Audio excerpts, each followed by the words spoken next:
Welcome, ladies and gentlemen, to today's webinar on how to conduct a successful job search even in the midst of a global pandemic. My name is Ethan Chazin. I will be guiding the webinar today. Please note we run from 10 to 11:30 a.m. Also, there's a number of ways in which you can engage actively. So the first is through the chat function, and I'll be monitoring that throughout. So if you have any questions, observations, need clarification, do it that way. Also note that I'll be leaving ample time at the end for a little bit deeper dive um, as far as Q&A follow-up. If anybody wants the PowerPoint from today, just let me know and we will go ahead. I will send it to you. Also, it's important to note, as my thank you to you for attending, let me know if you'd like to have a complimentary one-on-one session. So without further ado, as I said prior to the start, we're literally going to hit the ground running. I have an hour and a half total time to impart about 30 years of background and experience. So you know, I know how incredibly stressful and how uncharted the times are that we find ourselves in. So now, if you're in the midst of having to do a job search, re-enter the workforce, conduct a career transition, there are so many more seemingly insurmountable obstacles in the individual's way. And I'm here to tell you that there is a way to bridge where you are today to getting to where you want to be tomorrow.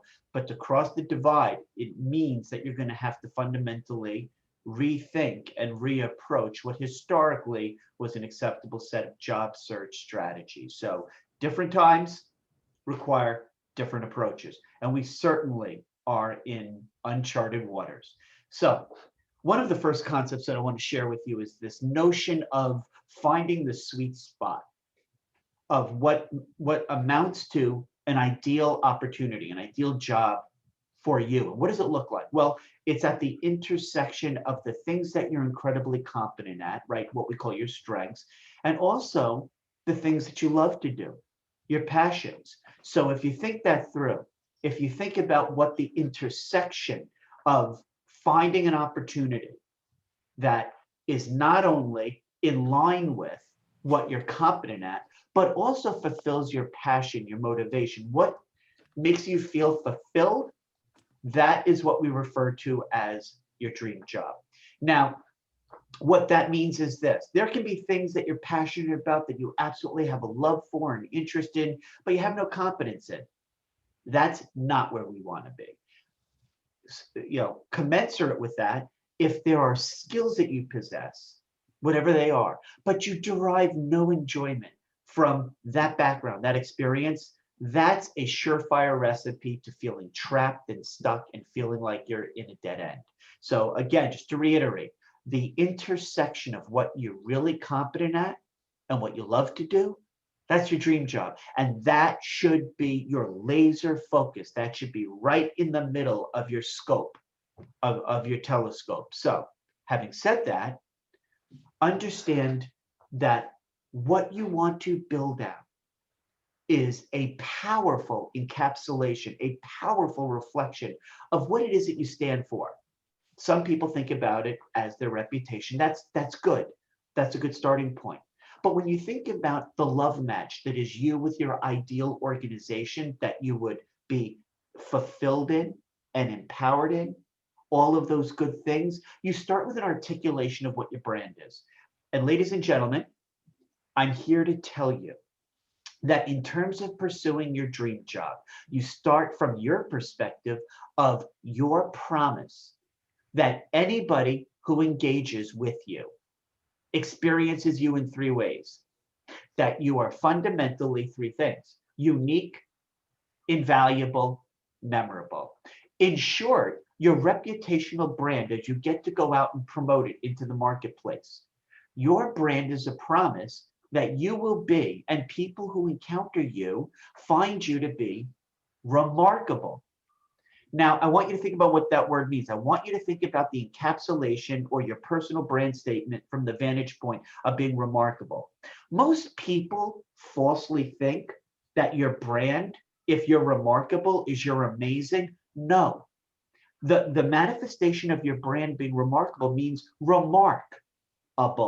Other people will talk about you. They'll socialize their knowledge about you. They'll talk about you to their respective social and professional networks. Why is this important? Why is it important that you build a tremendously remarkable, powerful personal brand in the middle of conducting a job search? Why?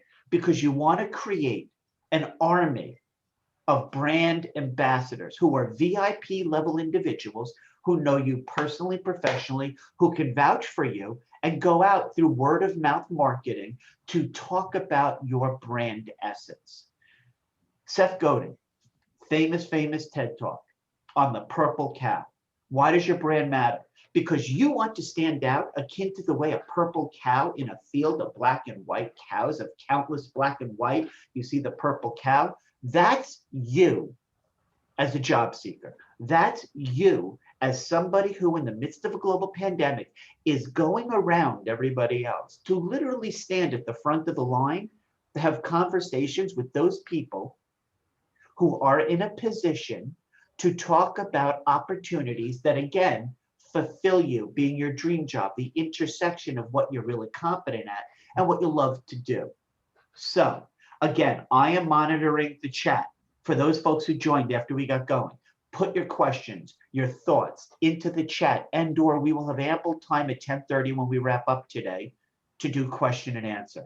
So, why do your brand matter? Why your brand matters, especially in the midst of a job search, especially in the midst of a global pandemic, which is a recession, where not only you're competing with thousands, but possibly tens of thousands of other black and white cows. Your brand as the purple cow to make you stand out is a shorthand way to describe through your personal brand statement. It simplifies what other people know to understand about you. And implicit to that, your strengths, your problem solving, your abilities, what you have to bring to the proverbial table. It's a way for you to highlight your professional attributes. Leader, emotionally intelligent, somebody who works on conflict resolution, somebody who's a critical thinker, all those collective professional attributes that map to your brand. It's also an opportunity for other people to connect with you. Now, on today's webinar, for example, I have people who I've encountered in various capacities over the last 30 years. That's a connection. That's what we're talking about. It's a humanistic one-to-one connection. And so by you articulating your brand, it's a way for other people to understand the value. So there's two reactions that somebody can have on the spectrum of reactions when they learn about you. On one end is the danger zone. That response to when you talk about yourself is meh, and so what? That's where you are with 99 out of 100 other people right now.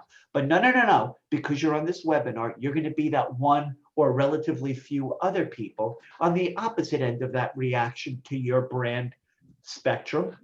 People go, oh my goodness, tell me more.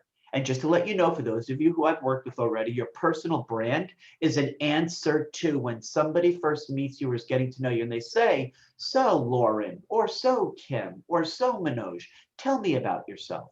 That one sentence articulated answer is the manifestation of your brand. See, now the thing is, now that you are understanding your brand as an opportunity to promote yourself in these times, it really doesn't matter so much what you think about you.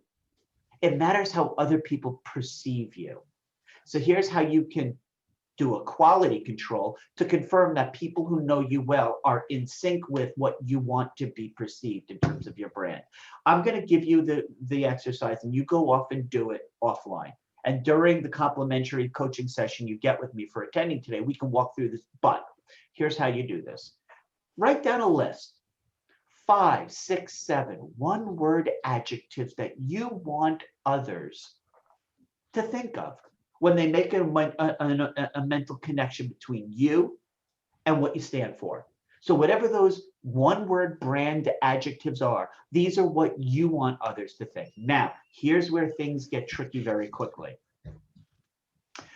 Go out to 5, 6, 7 people who know you well, friends, relationships, bosses, ex-coworkers, people who know you well and have a vested interest in seeing you succeed, especially right now if you're conducting a job search. Ask those 5 or 6 or 7 people to come up with a similar list of one-word adjectives that they would use to describe you. Here's the result. You take your list and you take that list from those 5 or 6 or 7 people of those 35 or 40 one-word adjectives and you total them up and you compare what you want to be perceived at as far as your brand and how close or how far those aggregate responses are. That shows you your brand authenticity. That shows you if people are perceiving you the way you want and need to be perceived. Now, here's the beauty. If they're in perfect symmetry, you're being authentic. Your reputational brand is what you're manifesting, living every single day, day in, day out. However, if there's any delta or there's any divide between how you want to be perceived and how other people perceive you, that's an opportunity to rethink your brand, the way you promote yourself, especially as in the midst of a global pandemic, the opportunities are far and few between for you to have conversations that lend themselves to maybe joining that ideal organization. So let me just tell you, and if you'd like, I can send you my ebook on a personal brand statement, but this is the way you write your personal brand. You start out by understanding that if somebody were to say to you, tell me about yourself, the answer is really, as it pertains to your ability, whoever you are that I'm talking to excel in your ideal dream job in this great organization whose informal culture, their values, beliefs, vision, mission shares your values. So it's why should I choose you? It helps people understand and then be able to articulate your awesome sauce, your purple cow. It's your personal declaration of value. And in other words, you may have heard of it before, an elevator pitch. It got its name, elevator pitch, because if you get into an elevator with a complete stranger and the time it takes to go from ground floor up to top penthouse, they say to you, oh, hi, nice to meet you. You look familiar. Tell me about yourself. It's the time it takes to give that articulated brand response. And that's what we're doing. So it's really in effect a personal brand is your elevator pitch. It should articulate 3 things: who you are, what you do, what you're looking for. Get it down. Get it down. A plan that's not written down is a dream. Get it on paper. We can even work through it together during our complimentary coaching session after I send you the ebook on it. But you gotta be able to spit this out. It has to flow mellifluously forth from your orifice as you encounter somebody. And you can have a few variations. So if you find yourself interested right now conducting a job search, pursuing several opportunities or several ideal dream job fits, you should have that number of elevator pitches that are articulated to that specific audience. It's customizing your personal brand message. So I want to introduce you to a concept. I'm sorry, I'm bouncing back and forth, but we're going down the journey. You may have noticed I will not talk about job searching until maybe the very end. This is all about creating a solid foundation, the proverbial get your own house in order before you go out to the world, because you cannot articulate an effective set of messaging around you until you go through the process of personal exploration. And that requires the definition of your goals. So right now, if I were to say to you, let's do an audit of this thing called you. It's literally anybody who knows marketing or done sales and marketing as a background. It's called a SWOT analysis. SWOT being strength, weakness, opportunities, threats. We start out with an articulation, a researched articulation of your strengths. Strengths could be a number of things. We'll call it a portfolio of transferable skills. It's your credentials, language proficiency, cultural diversity, certifications, professional association memberships, education. Did you study abroad? Did you live in multiple countries? And all those things that collectively make you fundamentally unique, invaluable, memorable.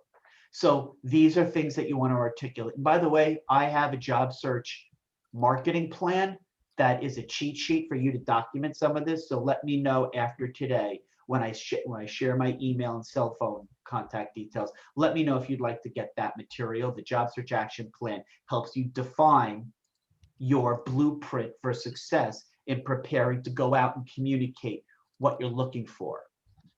So having said that, you can, and I hate using the hunter example in a climate in this country where so many people have access to handguns and so many deaths, but it works. If you were to go hunting with Dick Cheney and you're using a shotgun, you're going to get hit.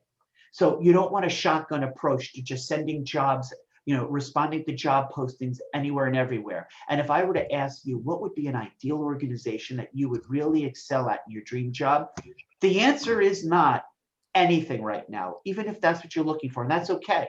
You can be looking for work right now and in parallel be looking for your dream job. But I don't want you going to Indeed and saying, oh, that looks good. Oh, that looks good. Oh, that. No. It's Susan Powers. Stop the insanity. Albert Einstein, the classic definition of insanity, is doing the same act over and over and over again, but expecting somehow magically a different outcome. Your approach is going to be more strategic. You're going hunting with a sniper rifle. So how do you do that? It's very simple. Limit your passion and interests and hobbies and the things that excite you to no more than maybe 2 or 3 or 4 industries. And please, if anybody does not have their microphone on mute, please mute it because there's some background distortion noise.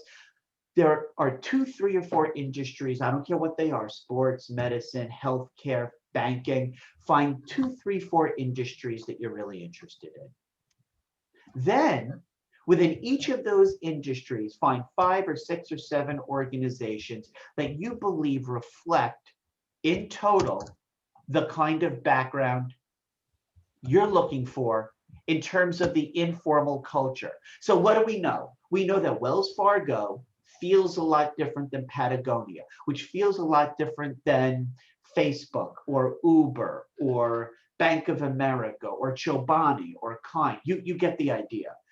You want to find a short list of several organizations across a very few industries that you're going to start conducting some hardcore research into. And so what does the research look like? Just very quickly, I'm going to tell you. You want to understand their position in the market, their key industry trends and developments, their senior leadership team, products, services. You want to understand the employee programs that they offer. Where are they based out of? What offices do they have? All of that stuff is a prerequisite for you to narrow your search so that you can really drill down to find those sweet spot of 18 to 32 organizations that you're researching in sufficient depth that you can have a meaningful conversation with the senior most person you would report to if you had a job that, by the way, doesn't exist, and yet whose organizational vision, mission, values match what you're looking for. So it's a 3-step process. Again, I told you, all of today is going to be predicated on you. I don't want you going out and randomly saying, oh, Monster, Career Builder, LinkedIn, Indeed. No, because if you don't know where you're going, anywhere will get you there. It's the proverbial Alice in Wonderland. Instead, it's a 3-step process. Your personal mission statement. We talked about that. We can literally skip over that and save some time, which when you do that, these have to be done in order. Upon completion of your personal mission statement, it leads to a positioning statement. And then upon completion of that, it leads to a proposition statement, which is an articulation at the end of a conversation with somebody as to how you propose you being, as the purple cow, uniquely situated or positioned to provide value to solve problems that are keeping her or him or them up at night that you can solve, and allow them to figure out how they would create a position for you. Again, these are for ideal dream jobs, not applying to job postings. So here we go. Step 1, personal mission statement. We talked about it. We talked about a 1-sentence encapsulated answer that promotes your essence and answers the question as your elevator pitch. If somebody were to say to you, so tell me about yourself, we're going to skip over this, but I want you to think about this. And I could send you that ebook on the personal brand statement, but as you're thinking about you and what's important to you, you need to be able to powerfully identify a short list. And right now, where you are in your career in COVID 2019, where you are, what's most important to you. And you can do most and least as a way to filter down, but I've given you a cheat sheet of things that are most, somewhat, and least important. Have a bullet point list of no more than 3, 4, or 5 key elements that you're considering to factor into your ideal dream job. And I've given you kind of a cheat sheet of a list, but a mission statement sounds. I talked to you about your personal brand statement. Your personal mission statement coexists with that. And I've given you, again, a template for how you do this. A personal mission statement answers the following. You can fill in the blanks as applies to your own unique situation where you find yourself right now. It's my mission statement is to, and then you put in what you want to do, become, achieve. It should sound aspirational. And an aspirational statement like this is almost your own personal career vision statement. So my mission statement is to, whatever you want to do or become or achieve, so that, why is this important to you? And I will do this by, and so once you're able to articulate this, and I understand this is not easy. I get it. I get it. I get it. I get it. But your ability to weed through that haystack of needles to find the right needle, your ability to filter with that much clarity in terms of what would fulfill you and reward you as an ideal opportunity requires your ability to articulate this as the essence of you. So now, your positioning statement, again, is the second step along the path after your personal mission statement. Your positioning statement sounds like this as you're working through this.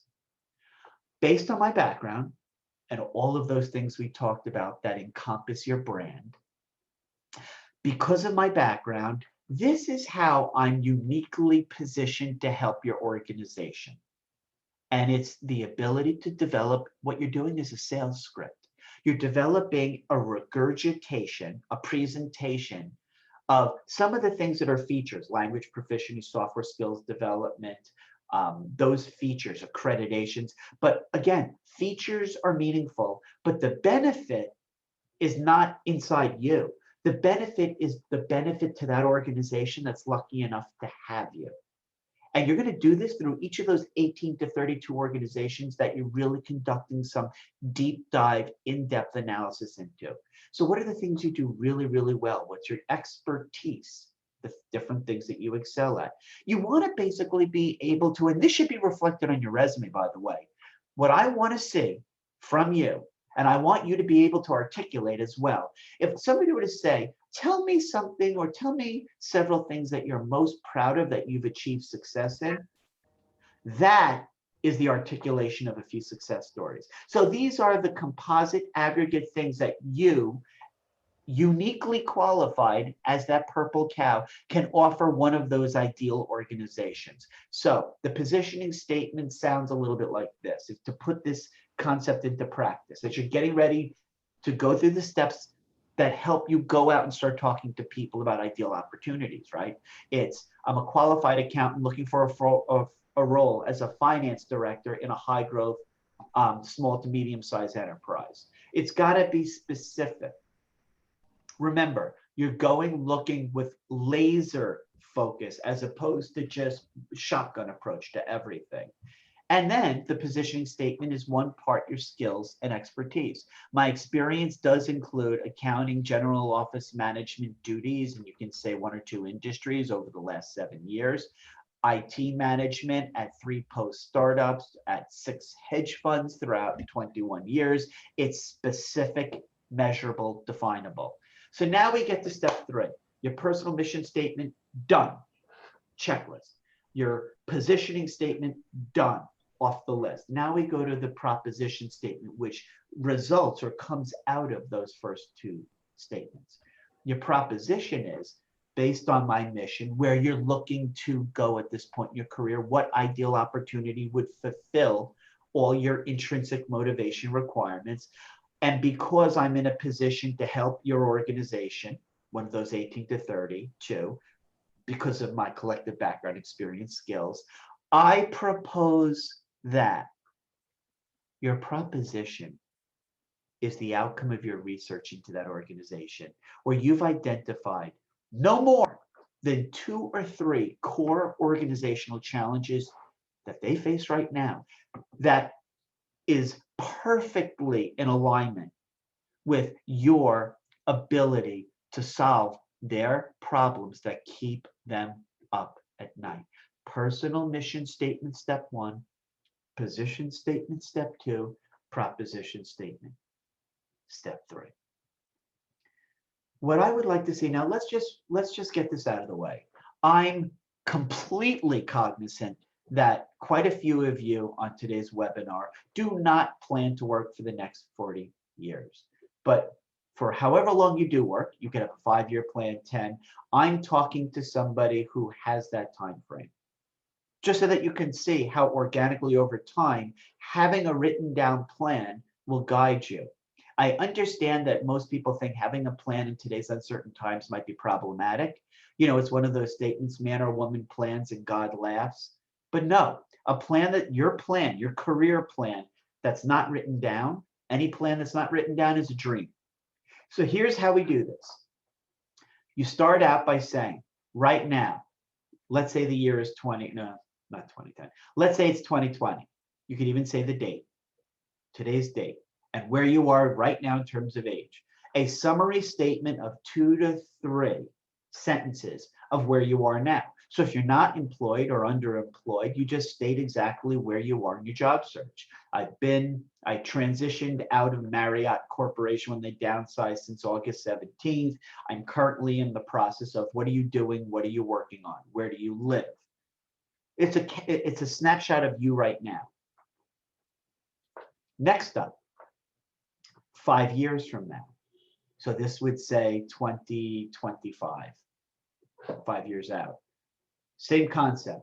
Where do you, except instead of where you are right now, that first time frame out, and you don't have to do 5-year increments. Right now, you can do, instead of a 40-year plan, you can do a 5-year plan and literally limit it to today, meaning year 1, 2020, and then year 2 is 2021. But nonetheless, that second incremental step into the future from where you are today, whether it's 1 year out, 5 years out, instead of saying where you are right now, it's where do you see yourself?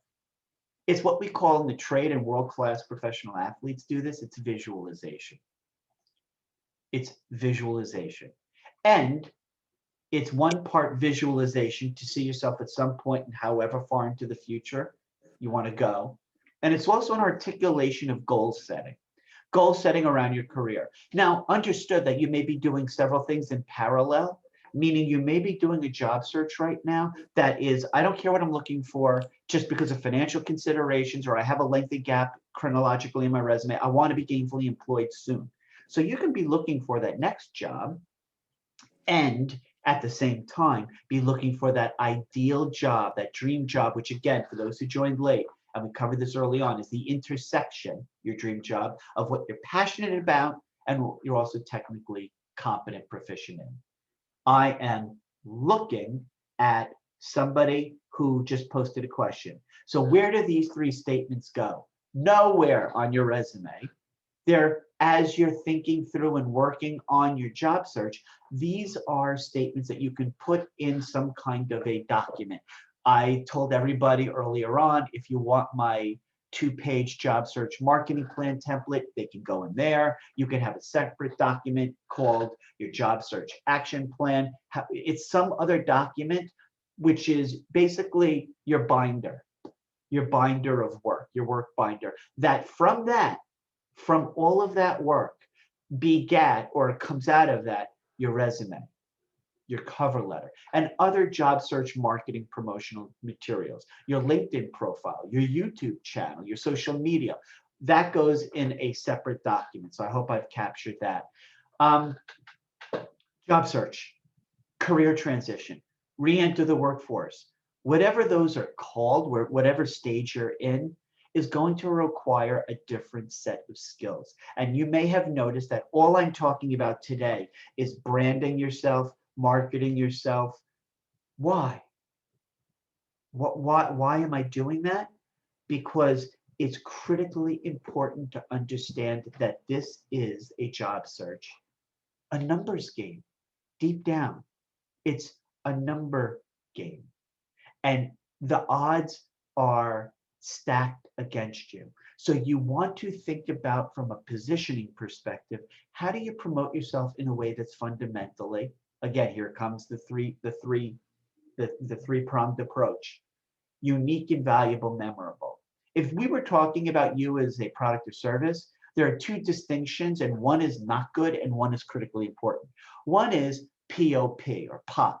It's point of parity. That's a way of saying, oh, we're Payless or Thrifty, the dollar store. We do that too. It's point of parity. You're on par, or you have the same listed credentials, features, benefits as any other job seeker. So you're basically a me too. We want you, from your branding and marketing, to position yourself from a POD, a point of differentiation. What makes you unique and valuable, memorable? What makes you remarkable? In other words, how are you different than anybody else who may be talking to those individuals in those organizations who have amazing vision, mission, cultures that you want to be in? So I told you about a job search action plan. And some folks on today's webinar have already socialized this with, but for anybody else, I'd be happy to email it to you after today's webinar. What is this document? It has a number of sections, and it's a way for you to jot down your plan, your strategic plan. The first is that listing out of your positioning statement, that's step 2 in this 3-step process: personal mission, positioning statement, proposition statement, your core competencies, features, benefits, whatever those are, that collective set of things that we call transferable skills. So now, I told you that I want you to narrowly focus your job search to be very strategic. That'll help you focus your research. So I want you to think about those 18 to 32, right?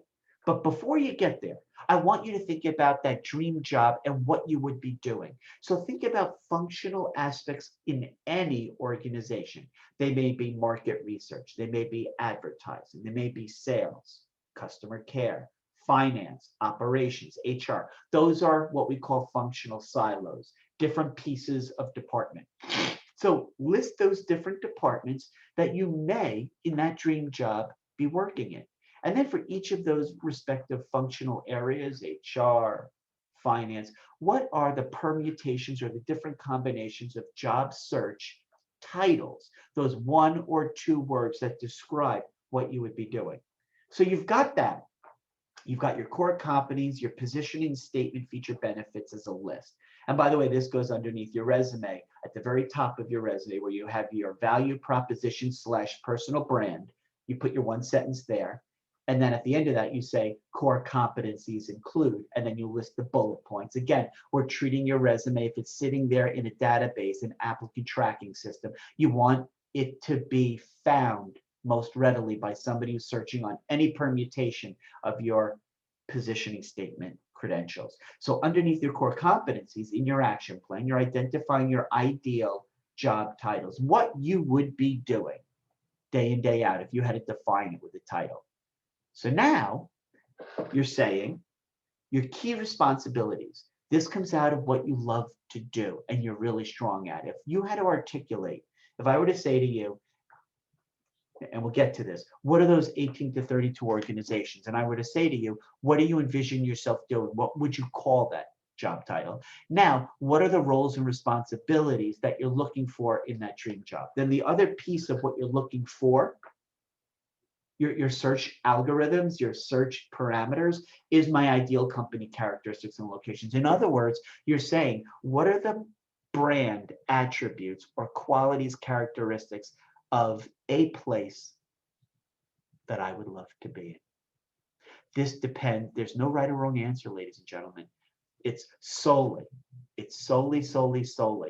about your ideal working environment.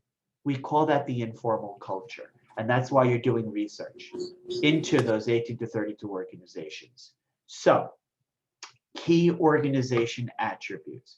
Be as thorough as possible. Don't self-edit. And then where are you looking for work? By the way, there's a reason why this document is so critically important, because it serves a number of masters, so to speak. It's your blueprint. It's your job search action plan. Of course, this personal job search marketing plan is for you, but it's also to socialize with a number of key VIPs in your universe. Your coach, After all, I have my clients that I do coaching with fill this out so that we can work together on this. But also, anybody else in your social and professional networks who are people who care about you and want to see you succeed, and they themselves are looking on your behalf, you socialize this document to them. There's another vested partner you share this job search action plan with, and that is any executive recruiter, any search firm, any staffing agency, what we call gatekeepers or third parties. You're going to socialize this document. So here we come. Here's the really, really great opportunity to pinpoint those 18 to 32 organizations in maybe 3 or 4 industries that you've identified you would love to work at and feel totally fulfilled and engaged and empowered, as if you actually belonged. You identify those 3 to 4 industries, and then you list organizations in each. So here comes the question. How do I know this? This is your creative thinking. This is your critical thinking, where you go back and you think, and I call it a resume forever. Think about every place you've ever worked, every place you've ever interned, volunteered in, purchased from as a customer. Go and draw a line down a piece of paper. And I know this is old-fashioned and old school, but hey, it works for a reason.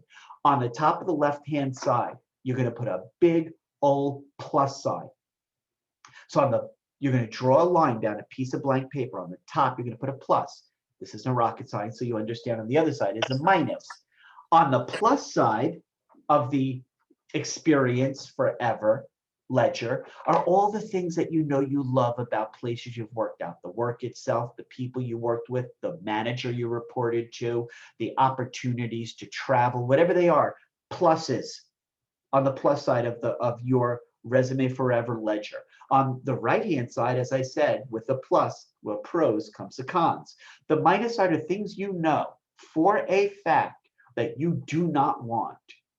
And that plus and minus, as you go through with different color highlighters and highlight the similarities in the pluses, and then you'll highlight similarities in the minuses, you're effectively starting to whittle down that haystack of every potential employer that's out there. Now you're starting to see commonality.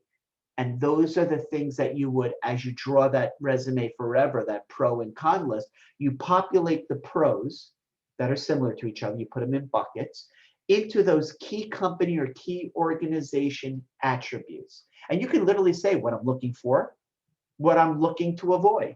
Doesn't matter. And then the ideal job location. So this, ladies and gentlemen, is your job search action plan or your job search marketing plan.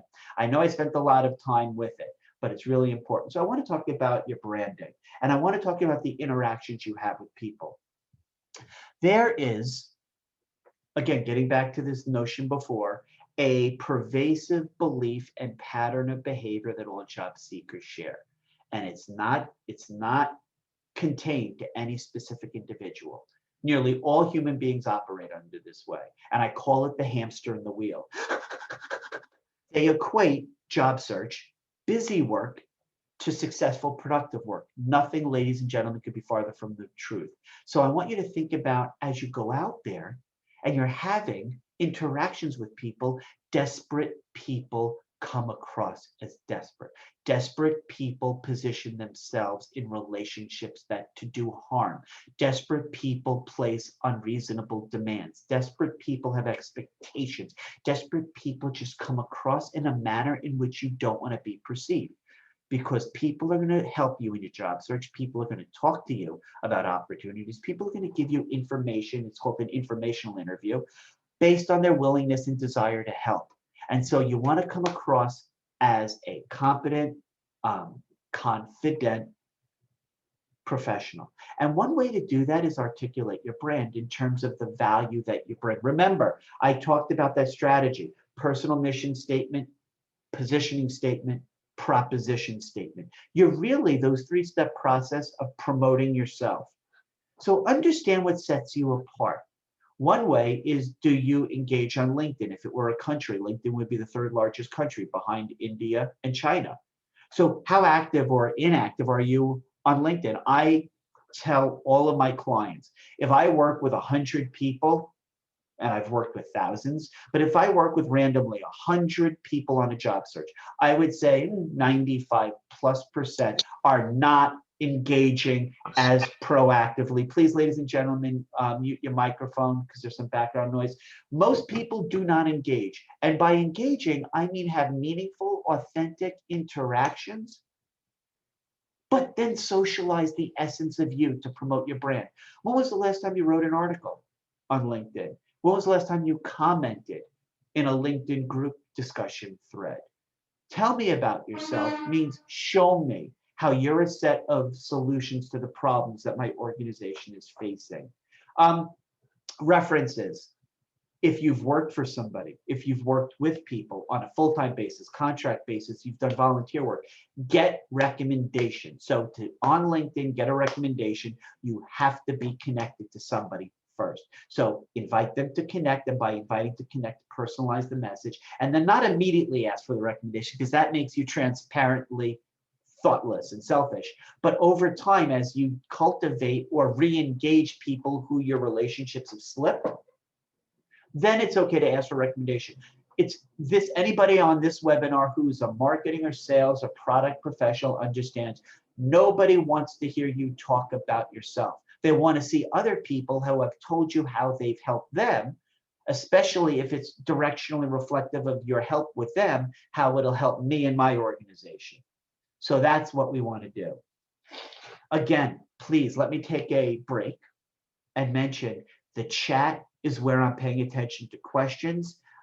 You can throw up, raise your hand, but we're going to have significant time at the end for ample Q&A. So your thought process should be not obnoxiously promoting yourself, but subtly getting your essence out, promoting yourself. Why not volunteer for virtual events?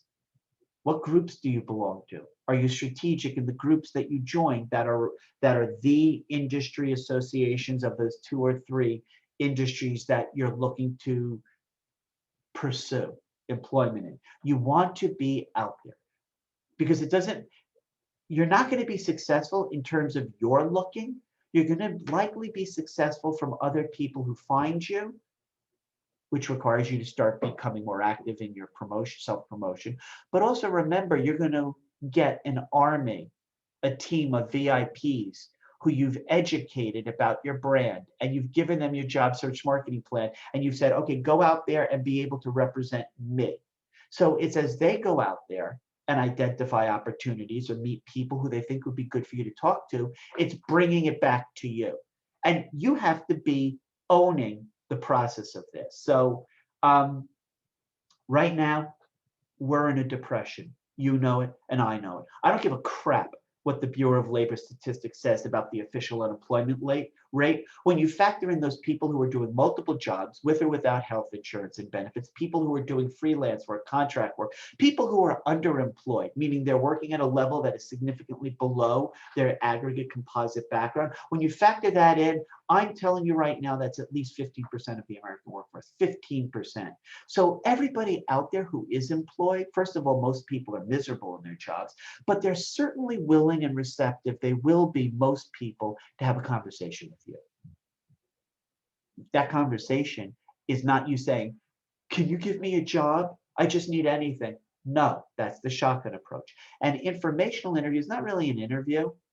It's taking a turkey baster. This is a graphic visual depiction, but since we won't be having Thanksgiving with our loved ones in the room together, I can go to Thanksgiving. You're turkey basting. You take the turkey baster, you stick it in your ear, and you pull out all of their gray matter. That's what an informational interview is.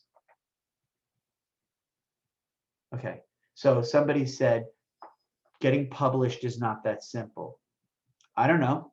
It is to me. If you possess expertise in certain disciplines and backgrounds, and I'm not talking about War and Peace on LinkedIn, brevity, spice of life. You can write very short snippet articles, or you can do articles in a series. So article 1 of 3, 2 of 3, 3 of 3. It's very, very small.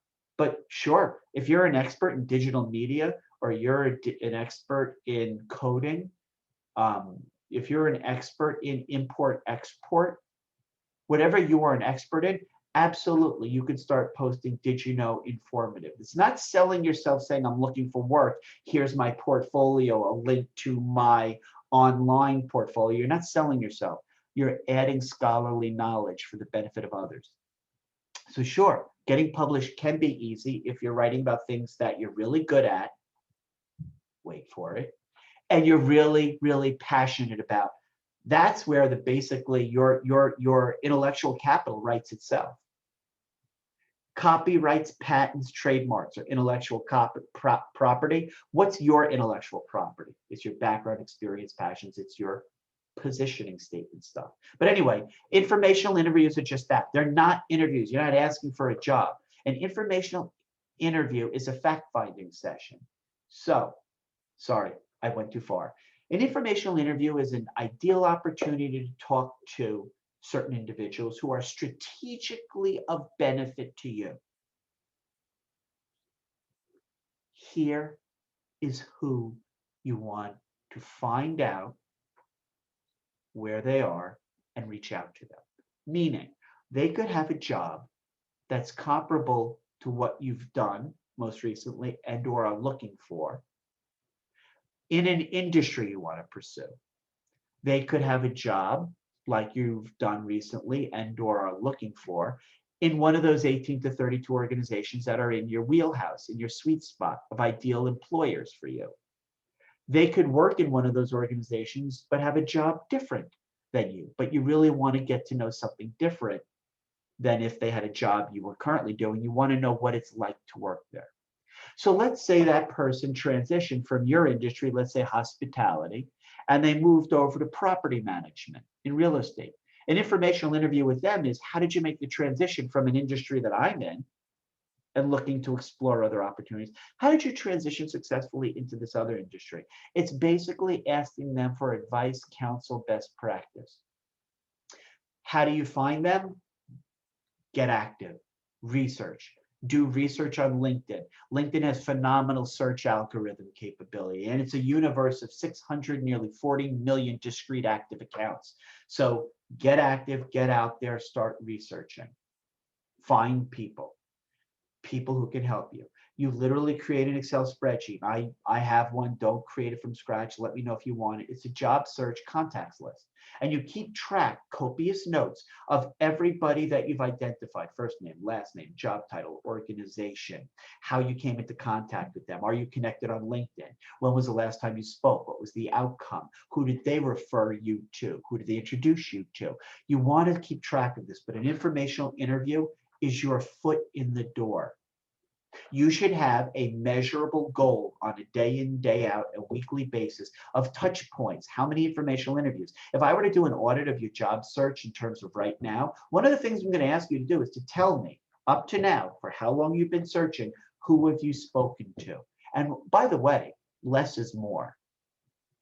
Who have you reached out to? What was the strategic rationale for why you thought that they could be of value to you? How did you research them first? What was the nature of the script that you developed to call her or him and or email? What was the outcome of that communication overture, touch point? Did you talk to them? What were the outcomes? And who did they, at the end of that sales meeting, what were the next steps? What advice and counsel did they give? And ideally, when you said, can I keep in touch with you throughout my search? And they said, sure. The follow-up question for you to close that sales call, called an informational interview, is, did you ask them to introduce you personally to one or two other people? Again, I'm keeping one eye on the chat. So I already talked to you about a resume forever. We already talked about a positioning statement. Here's the difference between features and benefits. Features is the things that you bring to the table in terms of knowledge, language skills, training, competencies. Features are things that you have as a collective set of experience. It's your portfolio, right? The benefit, and that's inside you. So your SWOT analysis, your strengths, your weaknesses, opportunities, threats. Your strengths are the features. The benefit is not your benefit. The benefit is any person, any organization that's lucky enough to have you. What benefits can you offer them? So you may say, I have significant experience exporting America's from products manufactured in North America to Israel. I have access to a number of contract suppliers in Bangladesh. Those are benefits that the organization gets by bringing you in. And so that's what we're talking about. Now, here's what I get. Gotta say this, man, it pisses me off. 99 times out of 100, when somebody reaches out to me or I start having a conversation with somebody, invariably, here we go. I'm shining a light on the 800-pound gorilla in the room. Ethan, which is, my name, so that's good. Ethan, can you help me rewrite my resume? That's the first thought process. It needs to be changed. Why? Why is that your first focus? Well, because I have to start sending my resume out. Okay, let's play devil's advocate. To whom? What do you mean? I'm going to apply to jobs. See, I hope that this fallacious approach to the traditional method of job searching in a great job market, I hope you understand that that's insane. It's the path to frustration. It's the path to feeling like they're a hamster in the wheel, that you're going into following Alice down the rabbit black hole. No, the resume should come last because it literally writes itself as you've gone through this process. But having said that, right in front of you is your visual depiction of everything that makes your secret sauce, that makes you eminently attractive and appealing to an ideal organization. It's the collective set of features and benefits. It's what you bring to the table, which is your purple cow or literally your background experience fingerprint, because it's unique to you. And we call those transferable skills. I want to go over LinkedIn. I'm sorry, but this is, well, I'm not sorry. Whether you have or haven't engaged this platform in sufficient, utilization, this is a tremendous wealth of opportunity that for the most part, with most of my clients, is being squandered. So I'm going to say to you right now, one way to successfully do this is to set up for yourself a commitment, a time investment commitment on a day in, day out basis and weekly. So my pushback to anybody who says I don't have time is bull. You have time. You need to revisit your 168 hours that you have every week, 7 times 24.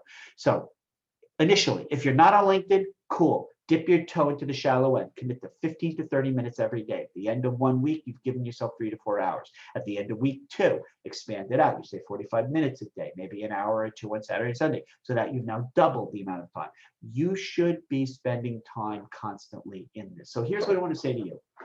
I cannot tell you how fundamentally underutilized this vehicle is. For most people, I said before, subject matter expert, and somebody asked me about writing articles. Even if you don't write a single article on LinkedIn, there's a way to manifestly put your LinkedIn profile on steroids so that you rocket boost it, so that it's being retrieved and read and viewed by so many people who are looking for amazing people like you. So what do I mean by that? What's the takeaway? The area right underneath your name and your title and your geographic area, that's your prime real estate. That's your commercial. Call it your personal brand, which goes here, or your elevator pitch. From the perspective, not of what you're looking for, everybody who I look at their LinkedIn profile, when I do an audit for them and I do executive coaching or career coaching, this is wasted. But what if you've identified those 1 or 2 target segments of people in those 18 to 32 organizations who you'd love to work at? What if you wrote an overview of yourself as a set of solutions to the problems that keep her or him up at night? You see, I wrote with them. That's a term. Some of you may know what it stands for. What's in it for me? Meaning the perspective of the person who you're looking to go into her or his organization. Now, nail down your profile. Think of your LinkedIn profile the way you would seed your own personal brand so that it comes up on the first page of Google, instead of those paid ads, on the first 5 organic search results. You want to be seen very quickly and found by executive search firms, recruiters, staffing agencies, organizations who are searching for candidates who fit your background and what you're looking for. So you've got to seed it with the right keywords. And by the way, One of those things that you can get out of your informational interview with those people who have jobs that are comparable to what you're looking for in those industries, those 2 or 3 or 4 industries that you're looking to go into, you can ask them about their own background and experience. What do they do day in, day out at work? What do they love? What do they hate? What are their roles and responsibilities? You're pulling out, cherry picking some keywords that you're putting into your understanding of an ideal job title for people who currently have positions doing stuff that you're kind of interested in doing in those organizations where you want to be. And then you seed your profile with that information. So I said before, show your work. I don't know if anybody on this webinar has a video of themselves or PowerPoints of work that they've done, either in a classroom setting, undergraduate, graduate. Maybe you've done presentations in your work life. You've got work product that's visible. You can embed those. You can embed those into your LinkedIn profile. So you're embedding those videos of yourself or your PowerPoints. It used to be in LinkedIn that they had, when in the top right corner, a little drop-down box of work, and one of the apps in there was called SlideShare, where you could upload PowerPoints. They don't actually put it there anymore, but that's the kind of stuff that LinkedIn makes. So 6 degrees of Kevin Bacon, 6 degrees of Angelo or Ginny or Gada or Erin or anybody else on this webinar. So we're connected, or should be. Send me an invite to connect if I haven't already invited you, or we're not already connected. But think about this. There's something, I don't know if everybody's heard of 6 degrees of Kevin Bacon. It started a long time ago, early on in his acting career, where people would say everybody is connected to each other, everybody in the world, through 6 degrees of relationship connection. Well, guess what? I have like 6,000 connections. If you and I are connected, you can start to look at the people I'm connected with. I can start to see who you're connected with, all for the purpose of seeking out introductions to people that you can talk to. People will help other people in these times of global pandemic, and especially they'll offer to help if they have a relationship with you, and secondarily, if they're connected and you're connected to somebody that you both share in common, they're going to go out of their way, even if they don't know you at all or know you well, to make some overtures to assist because you share a relationship connection. What are you doing to cultivate your relationships? You don't have to answer. You don't have to put it in the chat. It's a rhetorical question. In the same way you're setting aside time that you're investing, not spending, but time you're investing every day into LinkedIn, you're also investing, not spending, investing your time every day to relationship cultivation. By the way, not just everybody. You're being strategic in how you do it. Remember, your relationship cultivation is not networking. Networking is bullshit. Networking is what you call, it's a term from the 1950s after World War II, where the United States, Russia had ballistic missiles pointed at each other. Networking was connecting computers into networks of computers. So if a Russian missile hits New York, well, their data center goes down, but at least we have Chicago, LA. No, networking is, hi, want to buy some software? Bull. You're not networking. You're not coming across as somebody who's desperate and making superficial relationship introductions. You're cultivating powerful relationship connections.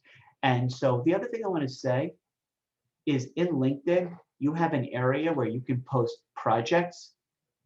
You want to list all of your accomplishments. Projects are classes you've taken, training, certifications, language institute courses.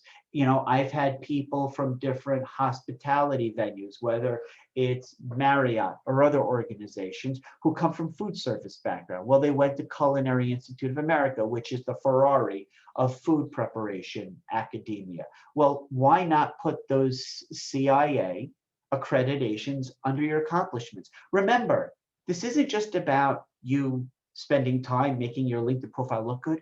It's making it searchable and making you more marketable. You're promoting the essence of your brand in its full glory. What makes you unique and valuable, memorable? Tell me a story when you're not here to talk to me about it by putting it on your profile.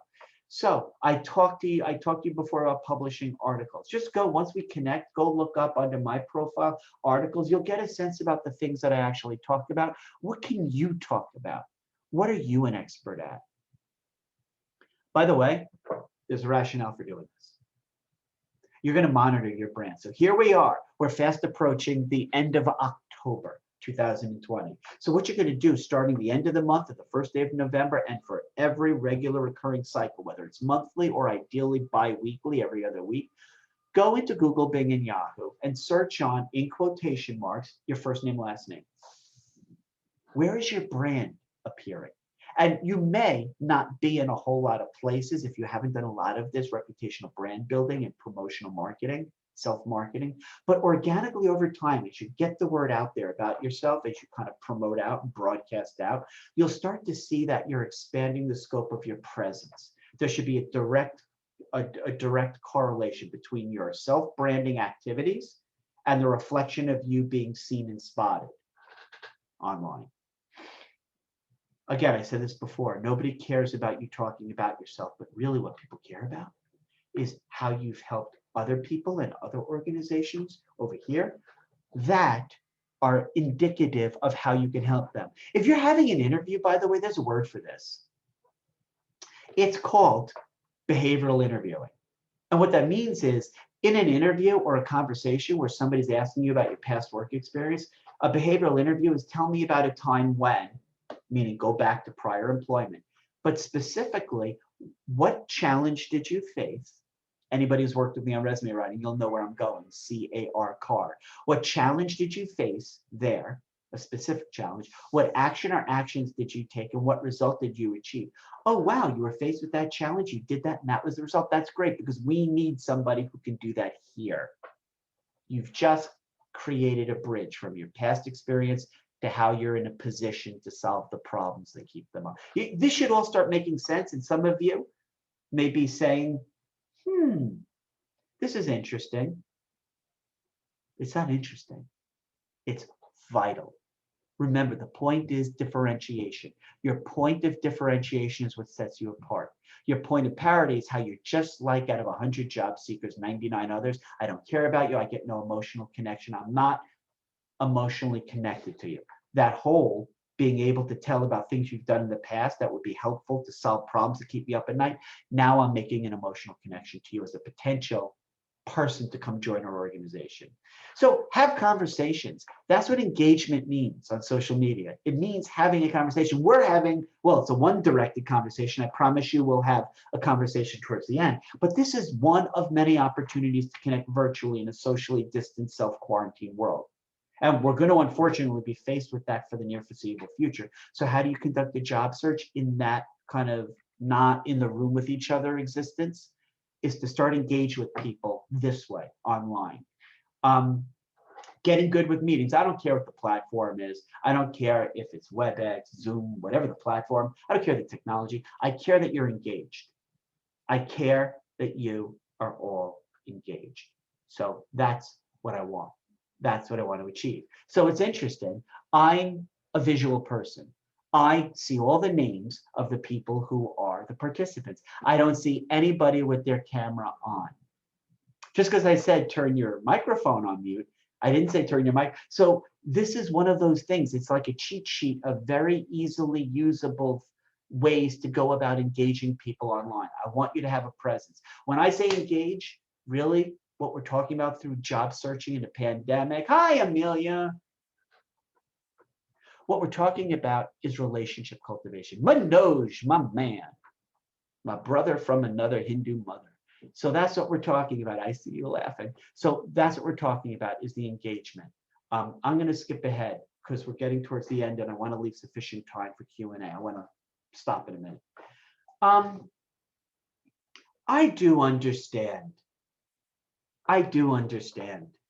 the pejorative way we're looking at the U.S. Postal Service right now. I get it. I get it. But nonetheless, it still works. So if we're not talking about elections and ballots, we're talking about communication. What would be wrong as you're having a conversation with somebody? So let's say I'm in a job search mode and I have an informational interview with Manoj. He and I work together in a prior capacity. And I'm asking him his advice and counsel because he's at a point in his career that I'm looking at emulating or following. So he and I talk because he's been kind enough to grant me some of his experience. We had an informational interview. He connected me to somebody. Nonetheless, I want to send a thank you. Of course, I'm going to send a thank you LinkedIn quick note. Of course, I'm going to send a thank you email because that's how I roll. But you know what's really good is old school. Thank you. Assuming your penmanship is neat. If you don't have neat penmanship, get somebody to ghost write it for you. But you just drop a quick thank you in the mail. Maybe you put a love or Sesame Street stamp on it. Maybe you've already gone to Vistaprint or some other online print marketing shop and printed copies of your own job search business card. You slip a business card in. Hey, Manoj, or whomever you're writing to. Thank you so much for taking time to guide me through your experience at cable and telecom. Really appreciated your assistance. Here are a few of my business cards if you come across anybody we talked about. Thank you. It's that easy. And yet, anecdotally, my subjective experience doing coaching for 10 years and working with over 15,000 job seekers is this. Do you realize what a small percentage of people do this? Purple cow. So I got to get through this quickly. I'm just going to talk through the resume. I get this all the time. I say, where's all of the awesome sauce of your background and experience? Well, I had to limit my resume to one page. Why the hell would you do that? Because it has to be one page. Well, who told you that? Oh, my mother's uncle's aunt's pregnant sister's brother. No, that's the stupidest thing I've ever heard. It has to be written in such a way that it resonates. And it will when you follow the guidelines of doing your resume last. So here's my little takeaway. Unless you're applying for a job in the US Department of Education who dictates a one-page resume, your resume should be as long as it needs to be to effectively sell you best. A resume that's one page and written like feces will not be read. A resume, mine, is anywhere from 5 to 10 pages. I always have people respond when I send my resume. So the point is, it's as long as it needs to say, it should sell you. Every job you've ever listed, we're going to talk about this. We're going to talk about the value proposition at the very top. I talked about this. Remember, the beauty of today's webinar is everything we talked about can be used in so many different capacities in your search. So that personal brand statement, booyah, goes right up at the top of your resume before you even dive into your professional experience. That's your personal brand value proposition. Whoa. Okay, so we're talking about that. Is everybody with me? Cool.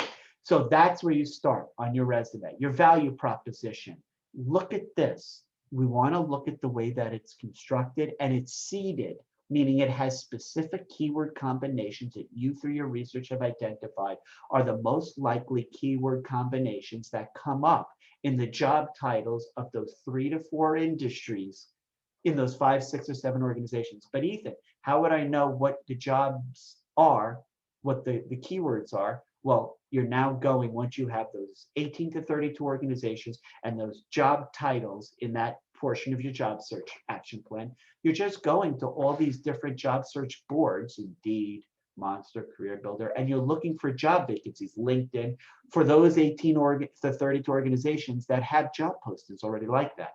And you're populating your resume with keyword combinations that are more likely in those applicant tracking systems to, if there are 15,000 resumes, yours is one of the few that the algorithms in that search, let's say they said, show me the top 2% of all people whose resume combines X% of all the keywords listed on my job description, you're one of the 2 to 3%.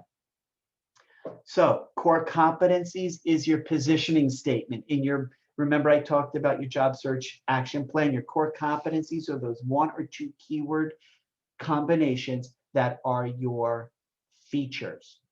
Boom.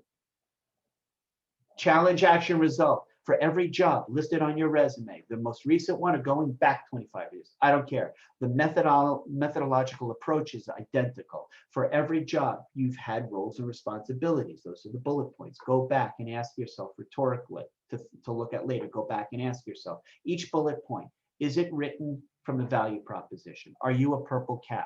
And the way to identify is you ask yourself for each bullet, hold on, hold on.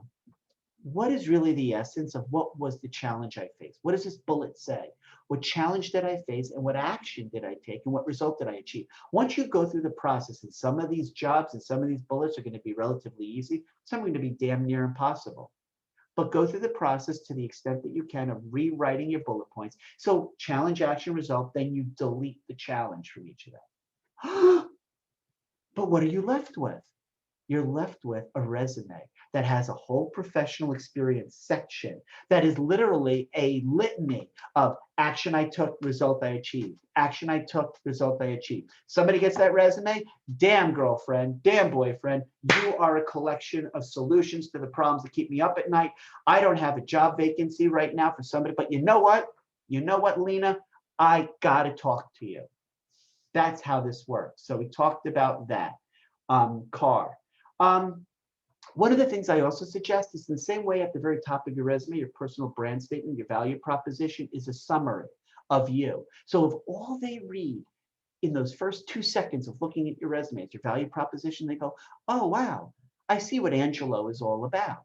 In the same way that statement summarizes everything about you, why not consider putting a lead-in sentence underneath the job title of every organization you worked at? So by the way, everybody puts their the organization first in capital letter bold. Why the hell do you do that? You're promoting the organization. I don't care where you worked.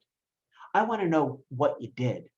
So put your job title first, all caps bold, then you put subordinate underneath it, not in bold, the organization, city, state. And then why not put a one certain sentence introduction that paints an overview of what you did in that role?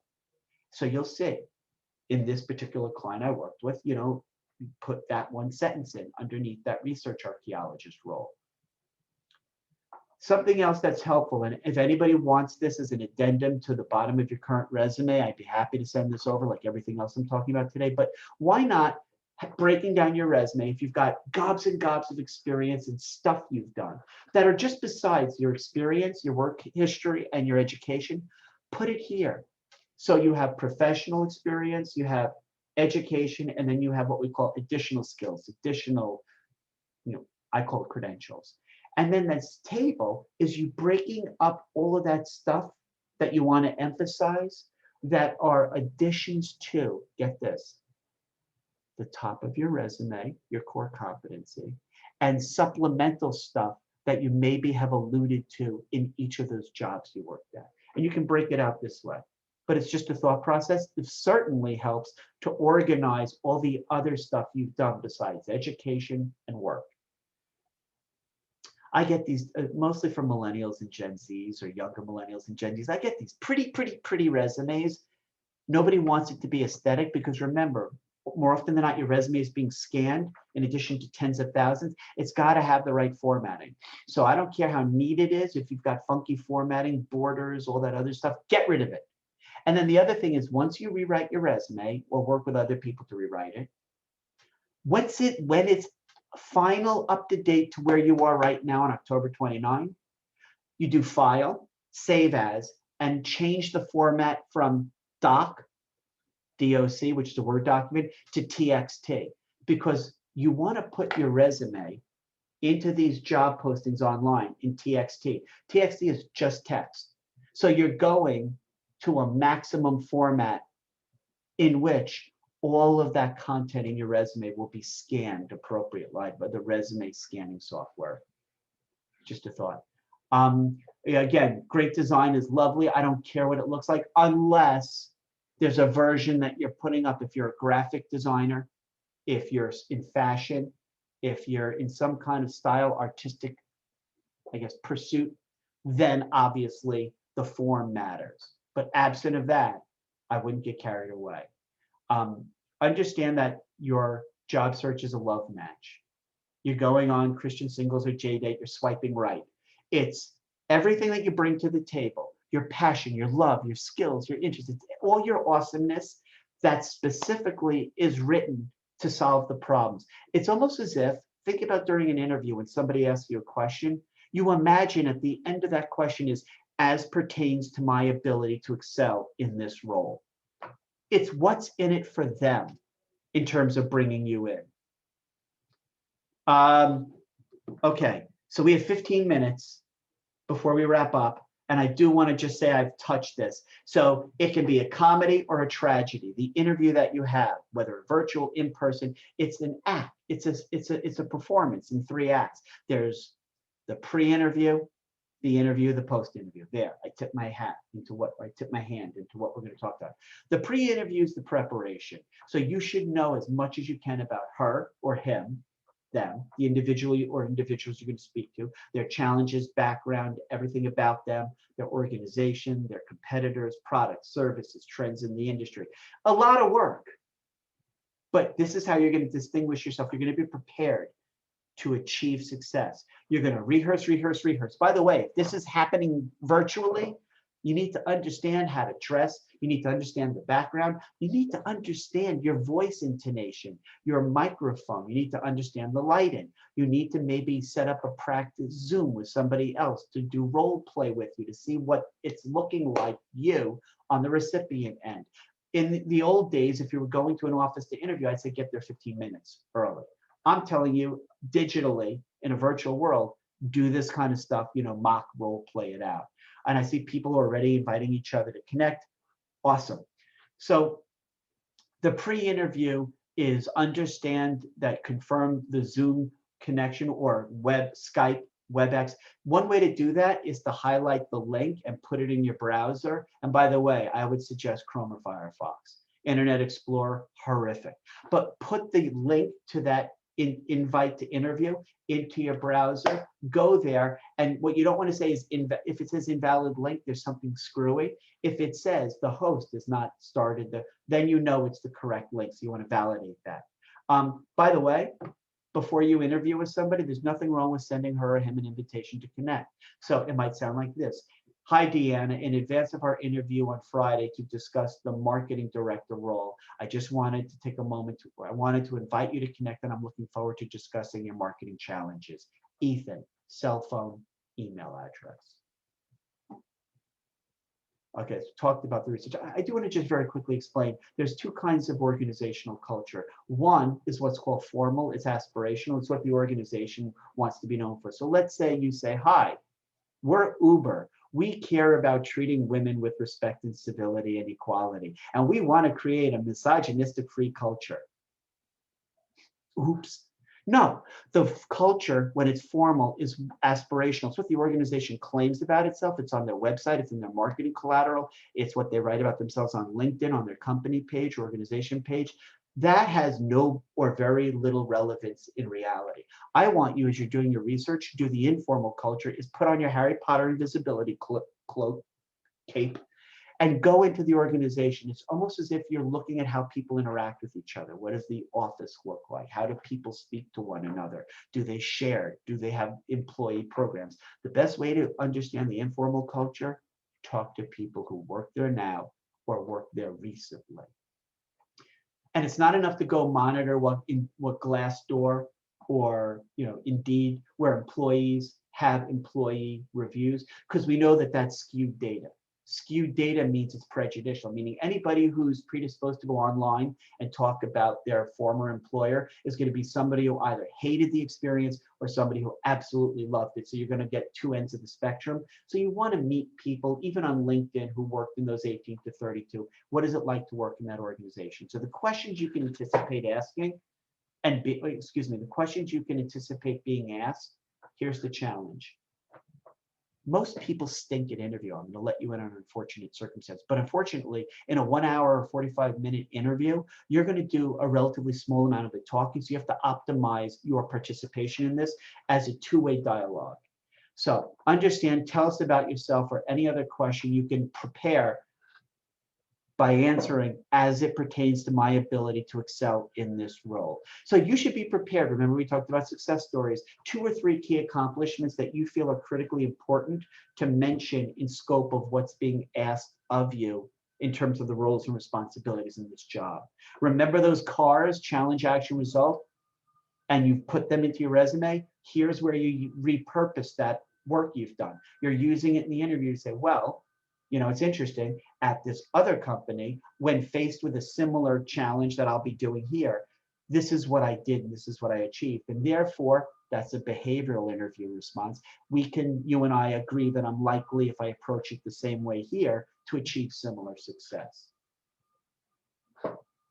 They are looking for maybe many different things. So when it comes time for them to say, do you have any questions? You're going to ask one or two or three that came out of the research. I see that over the last 18 months, you've increased your women into roles of management by 77%. Is that a key organizational culture initiative?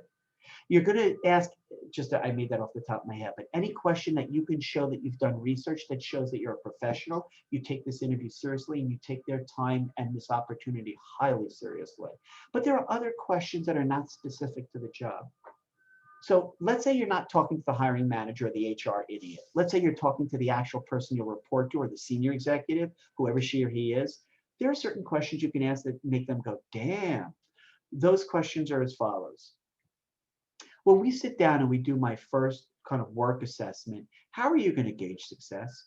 Or can you tell me a little bit about the type of people who you found you've had the most constructive, productive work relationships with?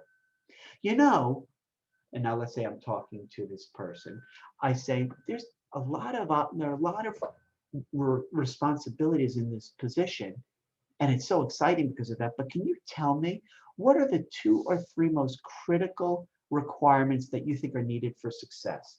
That's it. That's it. So you can ask, how often are we going to meet if this is your boss, in order to make sure that my performance is on par with your expectations? Keep it simple to the point. So that's really that process. So the interview, we talked about that. I've already walked through that. You can have the PowerPoint. Remember, please, an interview is not you feeling so nervous because you're selling yourself. It's a two-way conversation. You're giving information to them, but you should also be receiving information. But I will tell you at the very end, it's a sales call. And so here's how you want to close the interview. And I have about 8 minutes left, so I'm going to wrap this up soon. The interview is a sales call. You want to close the deal. So at the very end, they'll indicate that they're done with you, and they'll say something along the lines of, so, do you have any other questions? Most people are like, woohoo, no, I'm done. Get me out of here. I got to take my time. No, that's actually a golden opportunity, purple cow, to differentiate yourself, point of differentiation. You can say, can you tell me where you are in the process? You want to know if they're just starting out with you or if they've been interviewing for 2 months. And you can basically, as a follow-up to that, say, who makes the next move? So after today, do you want me to follow up with you in 2 weeks? Will I be hearing from you? The worst thing you can do is end that virtual interview and not know what's expected of you. The last consideration is this. Have you emphasized at the end of the interview how excited you are after meeting with them at the prospect of joining their team? So say it. You say, I want to let you know, Ethan, I thoroughly enjoyed our time together. I appreciated your giving me insights into the position and your team and the organization. I just want to reiterate that everything I've heard, I'm really excited at the opportunity to join your organization. Now, that might be complete hogwash, but we're talking about, even if you've heard things that are suspect and you're not sure you could work with this individual, close the deal. So this is behavioral interview questions. They're basically asking you things from your past that you've done and achieved and accomplished that are indicative of your ability to have similar success in this role. Will your behavior in this role reflect what you've done before? That's a behavioral interview. So do you have any questions? Most people say no, blah, blah, blah. We're going to get through that. Talked about that. Closing the deal. Before you leave, I'm good. Okay, afterwards, you spend time in a quiet place, jot down your thoughts, observations. Maybe they asked questions you couldn't answer, but you close the deal. You send them an email correspondence, and as another way to purple cow, why not think about sending them a thank you card? But the email is a follow-up to confirm what you understood this position is responsible for and how you'll achieve success, and to repeat the next steps. So that's it. So as we wrap up and we have time for Q&A, I know I covered a broad landscape. I get it. I know I talked really quickly and we covered a lot. So please, as I show you the slide with my contact details, be sure to capture my email address if you don't already have it, and send me a request for the PowerPoint deck so you can go through this again at your own leisure and speed. But I understand, you know, we all know how, even if you weren't conducting a job search, how stressful the world we live in is now, how much fear, anxiety, uncertainty you're dealing with. Now more than ever, especially those of you who are in relationships and those of you who have maybe children or people living with you who rely on you, we put ourselves last typically. I've got to say this as a relationship connection between all of you. I have to say this to you. You want to and need to maintain some semblance of healthiness. So it's not just exercise, water, sufficient sleep. I would beg you, this may sound silly, take at least 5, maybe 15 minutes every day to go to your quiet place and have conversations with yourself to reaffirm you're okay and to talk yourself into a state of being in at least an acceptable existence so you can perform at a level to get this done, because it is a stressful process.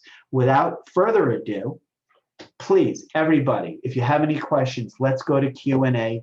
Take your microphones off, put them in the chat room. We'll have follow-up on anything that you're wondering about or need some further clarity on. And I see some people starting to unmute their microphones. That's great.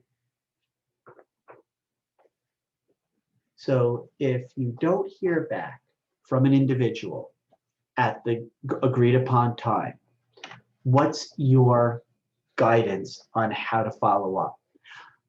Each person is unique in terms of your comfort level with how proactive or how often you follow up. I always personally err on the side of being more communicative. And so if we agree that I'm going to hear from you in 2 weeks, I may reach out for you on the day of. I will reach out to you, if not actually even before.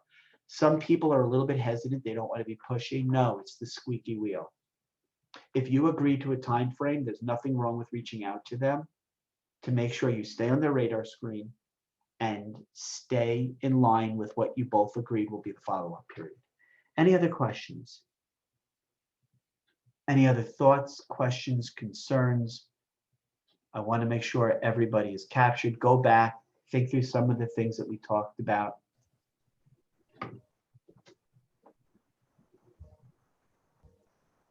Uh-oh, somebody turned off their microphone. Somebody turned on their microphone. Yes? Hi, Ethan. This is Ginny calling from Maine. How are you? Hi, how are you? Great session, by the way. Thoroughly enjoyed it. VMOC, I'm having mixed emotions about the results I'm getting back. That's the tool that is on Right Management. I'm just curious if other folks have used it. It actually extended my resume, and I know you said a resume doesn't need to be only 1 page or 2 page. So I want to be cognizant of the fact that there are several audiences actually joining us today. So one is a group of individuals that I work with as a retained career coach on behalf of the firm Right Management. So the question is pertaining to the guidance that the individuals may receive as they're going through a resume rewrite with that organization. Ultimately, your resume is an organic, living, breathing entity. It evolves day in, day out. It evolves from your starting point of where you've been to where you are now.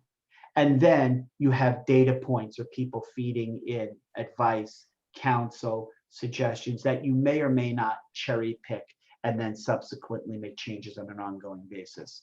The notion of somebody giving you advice, and I'm going to take away that specific example, if I might, and pull it back to more general so that we can kind of apply it universally. You have to ultimately own your job search process. So as different experts give you advice and counsel, you'll have to weigh the relative merits of what they're saying compared to maybe contradictory advice you're receiving elsewhere or your own belief construct. So ultimately you'll determine, but I will say for things that are just arbitrarily line in the sand, like your cover letter should be this length, your resume should be this. I'd say stay clear of that. That's only a guiding principle, or it's sizing the breadbasket. There are a lot of other ways to approach it. But I will say this, your resume should be short enough that somebody can spot check immediately in an eyeball glance. And 3 to 5 seconds, do I understand who you are and what you have to offer? And is it written in such a way that I see what I would get out of having you join my team? Your resume, and by the way, there's so many crappy templates that are out there. You really want to follow your own guidance in how to develop this. Okay, thank you. You're welcome. I'm sorry, I'm just reading.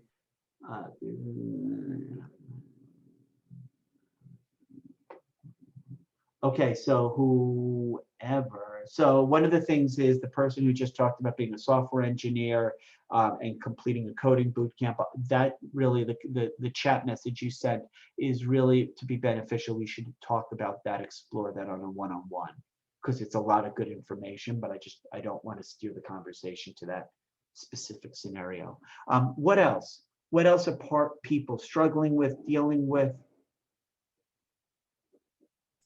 I want to be sensitive to time. We're approaching and now after 11:30, and I committed to be off by 11:30-ish. So first of all, stay sane, stay positive, test negative, stay inside if you can, and thank you for joining today. And as my additional thank you, anybody who joined today, if you want to talk through what I was saying to one individual, your specific situation, we'll do that one-on-one. So just email me some times that are good for you. As far as where you do that, the best way to reach me is my email, ethan@thechazingroup.com. Maybe you want the PowerPoint. You've got my cell phone. Email and cell phone are the best ways to reach me. So I want to just say thank you for attending today and good luck if I don't speak to you again. And if I do speak to you again, I'm looking forward to furthering our conversation. Bye, guys.